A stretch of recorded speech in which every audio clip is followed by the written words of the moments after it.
The Manifestation of the Sons of God, Chapter 34, Part 2.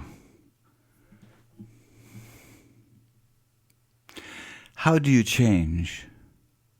You change by seeing Him. And that is the Scripture. You behold the Lord, and you are changed from glory to glory into His likeness. That's 2 Corinthians 3. It is a process, and that process is determined by your capability of really seeing the Lord. The last hurdle that faces the sons of God in this hour is the reconditioning or renewing of the mind. We know that by faith we have the mind of Christ, but this reality or truth is yet awaiting fulfillment within His people. More than anyone would want to acknowledge, even as we stand here this moment, we possess within our grasp resurrection life. We possess the fullness of Christ. Yet, what has separated us from these realities? We know the answer, for it's been the deep conditioning of our mind in this present sojourn that has been a massive weight around our ankles. We must let go of our inaccurate perception of what is truly real and what is not, for every word that God has spoken is reality. It is the illusion of this passing age and dimension that would scream out at you and say, well, give heed to me, for I am reality. But it's not. It's illusion.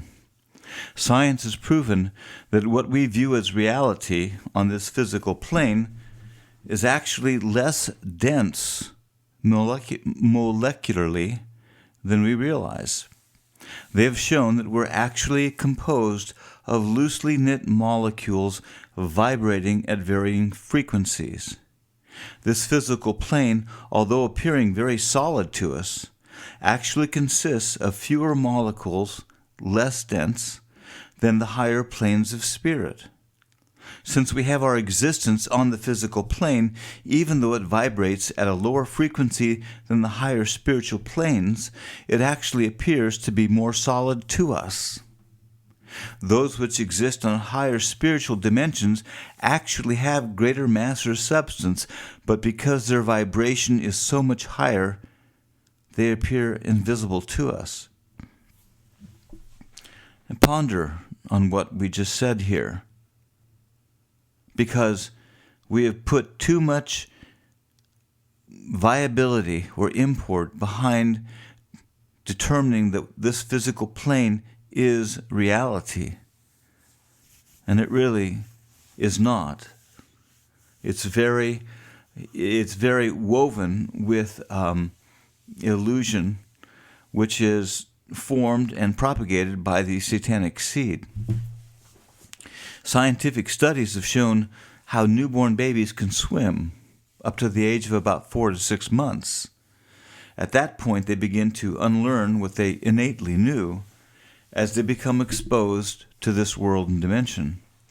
Oftentimes, very young children can see angels, and it's only through the interaction with their peers or parents who may discourage such things that the child loses that innate capability.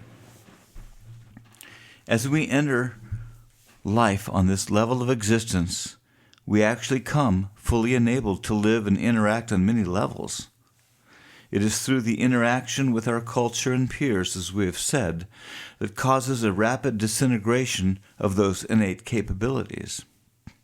The mind, conditioned since inception and birth, has been trained to perceive this realm as reality, and for that reason the last stronghold to be overcome in the manifestation of the sons of God is the carnal mind.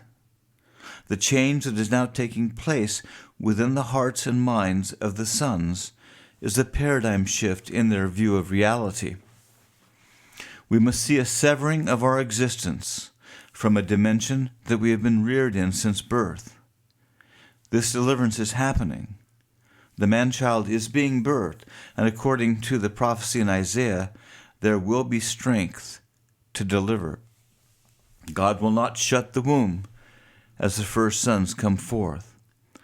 We must cease to respond to this dimension by what our eyes see and our senses dictate. That which has had mastery over us is destined to end now.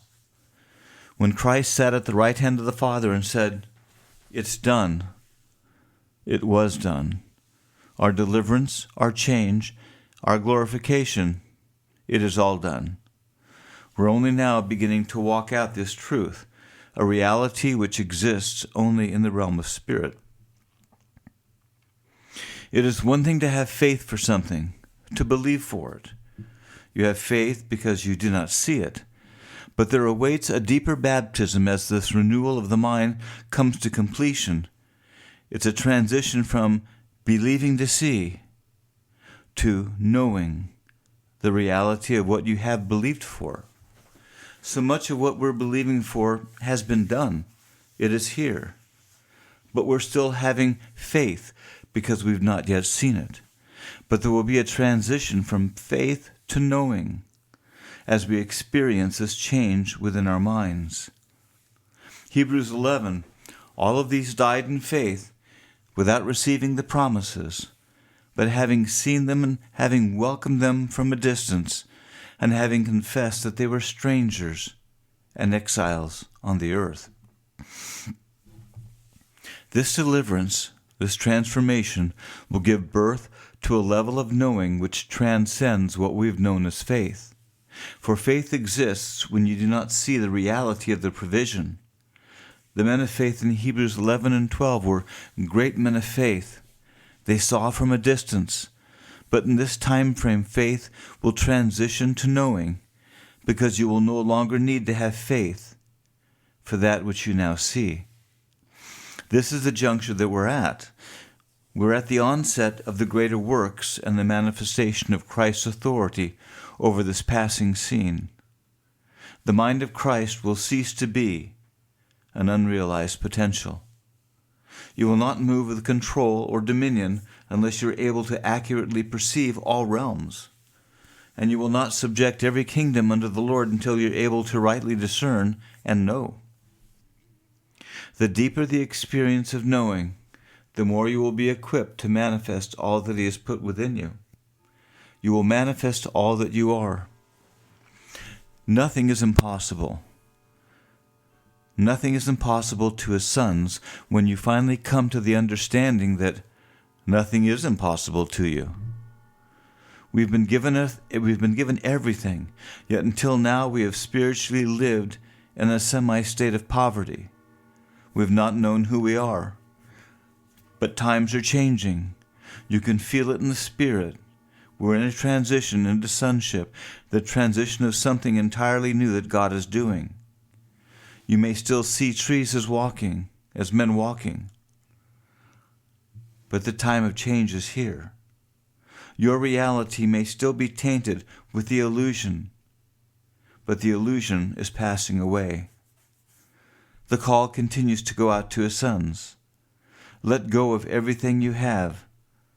Hold on to and follow me. This is the time of renewal.